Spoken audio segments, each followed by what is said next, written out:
Diego's the immortal VP. Naku, lakad mo tatang, lakad mo tatang! Normally,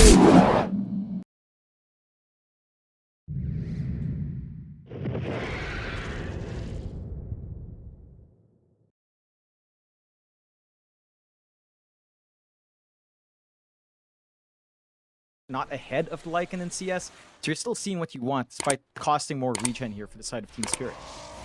Of course, bot lane, Pantomime, he's just gonna drop here, Yatora. A little bit of farm to really feel good in comparison to the Viper. You want, build up in 4-staff, Arcane Runes, they catch Maposhka again. They do. Stun is there. Akon shot to follow, but Maposhka, he's actually fighting back. Still Knight, getting a very nice crit, but now Collapse gonna go for a bit of a chase. Not gonna be able to... Seems like you'd rather almost just die now as Knight. But he actually stick charges up and tries to run for it. He will survive for now. And he does have a salve on the way. Problem is Toronto Tokyo is going to find him, and he's to free the center away. The Collapse instead, he's going to back himself out on the Lycan. And for one move, they get away with a free Viper pickoff.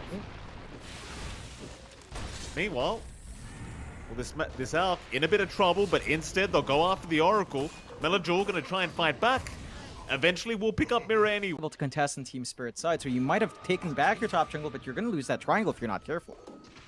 They might at least find Mirror, and they will. Afterlife able to take the kill for himself in this Pangolier, and well, they are taking the stacks now. Melajul seems to be aware that something, one of the weak points, they don't have great lockdown, not without Toronto Tokyo, and will now collapse. He has to be very careful as they'll land the bushwhack into the Fortune's End, and eventually with the sharpshooter, surely they've got him, and they will. Panto able to take next. They are pressuring this bot lane now, though. Knight is taking the front with Phantasm. They spot out Mira here. Yeah, nice swashbuckle out from Afterlife. Just checking, though. Mira gonna actually swash towards the right side, but it won't matter. Sharpshooter's gonna land, and Afterlife had the vision anyway. In the meantime, they'll go back towards the bot tier 1 tower. However, there is a big smoke rotation coming from Team Spirit. Afterlife may not be able to avoid it as he does get tossed right into the Golem of Collapse. When they're all clumped up, it's good punishment. And look at TS. They just go on to high ground. No fear. Yeah, I mean, 19.5 minutes in, they're like, well, if you don't want to fight, we'll just move into the high ground. They will stun up Collapse at the very least and have got the Lycan. A great start now for one move in this team fight. Team Spirit, they're going to move back in. Toronto Tokyo out onto the Oracle, takes down Panto, and now the Omni goes through. Melajul's going to go down. They bought back on the Oracle to try and save the Alex. Basher now up with the shards on the jug, and you've still got 2 minutes on that Aegis timing, but actually backing off? No, not quite. Toronto just back in onto Seiyu as Melajul. They're going to try and defend. It's a great bushwhack to get started as Maposhka. He does die first. Onto Toronto Tokyo. They do at least find the Tiny as well. Maybe they find Collapse here. He'll go for a run, but he has been locked down. Rift back in, into the stun, and, well, one move. They do get a decent team fight to go their way. Could just wait that out. Roshan isn't even up. They don't check at the right time for one move. They know it's coming up soon, though. Big fight over that Rosh off the back of this next engage. They're under the vision of Team Spirit right now, so the Omni Slash gonna fly right through Knight. Yatoro's already got one down, and it's the pause 1-of-1 move as they get Panto as well. All they can do is run here, one move. Let's get out of there.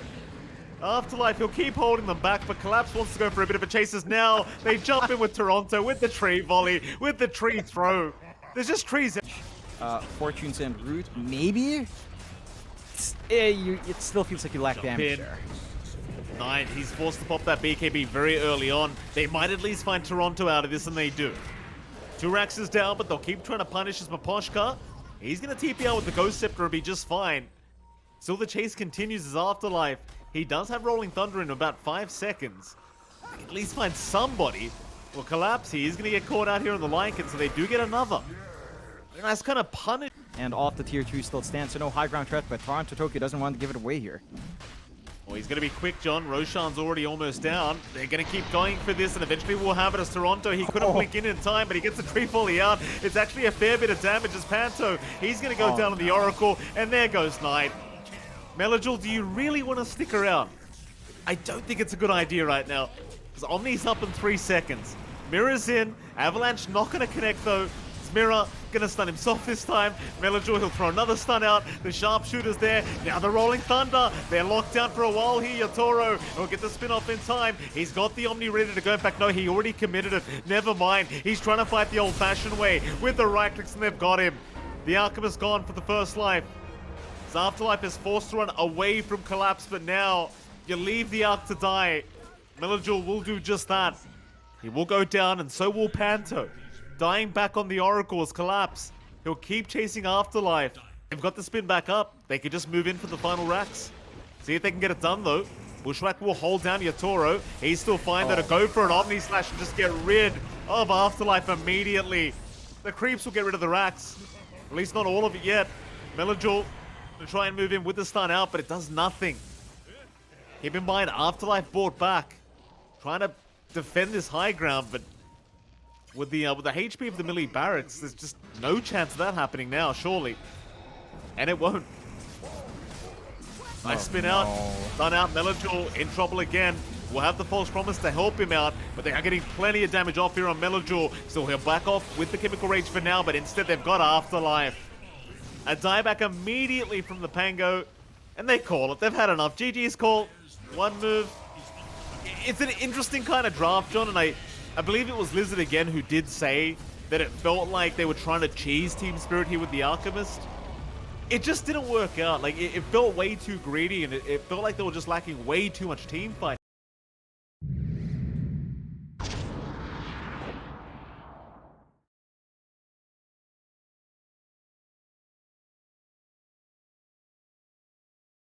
Luna has some early presence that you can itemize around if you manage to get the timing. So there's some more potential to be aggressive. They're already playing here. Oh, nice arrow. Jeez. It's going to land right onto the backside of the Night Stalker's Afterlife. He's running. He's actually making it out, but no mirror. Barely a... Anyway, you are seeing Pantomime trade quite nicely. Arrow, gonna connect. Mirror, he's manning up. Panto doesn't have a Fairy Fire here, John. He might just drop, though he tries to... No, he's not gonna make it. The Luna's actually not free farming as much as you'd expect. It's still a strong lane for Knight, but it's not looking as strong as Yatoro, as they do find that kill in Sayu. So you're racking up the Monkey King in the CS and the kills, and it's just down to what the Night Stalker lane's like during daytime. It doesn't do much in the first few minutes of the game. First 5 minutes feels really slow for Night Stalker. Even the first nighttime, you can be a bit more aggressive, but you don't necessarily look for those kills. You kind of just want to keep that farm game, hit your 6, and maybe play around when you have a couple of bracers, which is still somewhat of a ways off here. Oh, Maposhka. A bit of a rock and a hard place, but even mid lane, Melajor, he's going to cop the boat to the face. Farming rate of Monkey isn't as fast, and you're seeing Panto kind of look for the aggression. They're clumping on Collapse. He's doing a great job of it. Collapse going to drop once again as Melajor. He's going to rotate on the Tiny to make sure they have the damage out, and, well, quite frankly, Attaining #1 off the back of his aggression. And they are starting to play around now. They've got that blink on Melajor. They've got aggression lined up here. roar out again. They really want Panto dead, but a big avalanche toss is there. Melajor coming in just in the nick of time. It's Toronto trying to help out, but doesn't have the boat to throw out as Collapse. Still juking and jiving, but eventually Melajor from one move not really panning out, though maybe they can set up onto Toronto Tokyo mid lane. Melajor is in with the avalanche and the toss back up. Bushwhack and Sharpshooter both going to be there. Toronto dropping very low, does get the boat out in time, but it's not going to matter. Nice pick up there from one move. Nice big kill, knowing that the Kunkka was isolated, knowing that Team Spirit was just clumped up in the jungle and backed off. See a big opportunity to at least give themselves a nice kill. I think the side of one move, the concern is still the fact that you don't really have an effort to lead with Luna. You catch more here. Like a pretty spicy kill here for Melajor, so he will try with the toss back into Seiyu. They've got Knight around with the Eclipse out as well, but Toronto, he gets a BKB off, and now the Cold Embrace will save him for now as the arrow gonna fly right through Toronto. He gets the boat out, and he is gonna be fine for now, but Afterlife gonna show up as Toronto, somehow still running. In the meantime, they've caught Mira on the Murata, and he will drop. They even got Maposhka. He does commit the curse, but he's still gonna go as well. Bit of a wasted curse there. On the bright side, they save their mid-Kunkka, but they are going to lose. Collapse going to be scouted out. Melajor kind of just going after the backside, but he cops the Roar. On the Tiny, he's unable to get the initiation off, so now he's in big trouble. X-Torrent is there, even the arrow to connect, but a nice 4-staff. Going to buy him a bit of time, but surely not enough. Melajor's going to drop. Afterlife, he'll keep trying to get this team fight going. The Wyvern is going to run away and have the Cold Embrace back up and available if he needs it. But he doesn't. Yeah. That's pretty rough. This is your 8 free line. Arrow will connect, locking him down, but they don't have the follow-up yet. Being very annoying from the low grounders. Now the Hawk Vision going to make this team fight a lot easier for Spirit. And with Yatoro, well, he's not even moving his way in. It's just a 4v2 situation, or rather 4v3 is the Arrow once again going to miss. But Knight, he's in such big trouble. Eventually, he will lose the Aegis. On the brighter side, they found Mirror. On the Mirana as Toronto, he'll just BKB TP out. Meanwhile, this Night Stalker, bot lane is going down. The Melajul does get Maposhka, but Afterlife's going to die to Yatoro. Find a way to get a good fight going, but it doesn't seem like they're even going to try and force this any longer. In fact, Panto, Arrow's going to connect, and he will slowly but surely just die as they kill him from a distance. They don't even get near him. Toronto Tokyo on that Conker, he's just running around trying to hunt somebody down. Jump in. Oh, that's a great start. Maposhka, he's in with a fantastic curse onto the 2 main 4, right into the boat. See you later. That's a perfect initiation from Maposhka. Onto Panto they go. I mean, I want to see 5 tips there, John. Come on. Beastmaster on hand. Doesn't take too long to just go for the big objectives. It's Defend of the Ancients. Tier 4s are going to go. Yeah, they've got buyback available. They'll commit eventually as Afterlife. He does get a tree cut onto the Monkey King tree, but now has been caught out anyway. I believe a GG call's coming very soon here, John. They will buy back on Afterlife as well. Can they punish Melajul? That's a great avalanche out, but the Boundless Strike is there. Yatoro still fighting as Toronto. He's going to move back in onto the Tiny. They'll fight Melajul a second time. Afterlife, he's trying to run. He'll barely make it out. Meanwhile, Mirror, oh, he gets sniped. He does get taken down, but in goes Toronto once again as the buyback is there from Mirror. Boat will be taken by Knight through the backside, and Knight's just gone. No buyback available. Panto, it's a bit of a slower process here on the Ench, but eventually they might just be able to get this done as Afterlife. Save your buddy Syndrome kicking in here as he tries to keep the fight going, but it is just going to drop, and the GG call, it does come out from one move. Another one-sided affair here from Team Spirit. And they continue just going on undefeated, John. Just no contest here for the TI-10 champs. Yep, they're on a roll.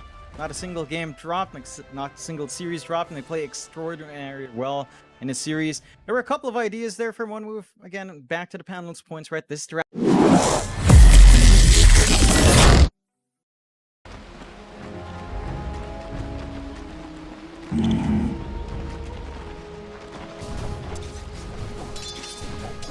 Right.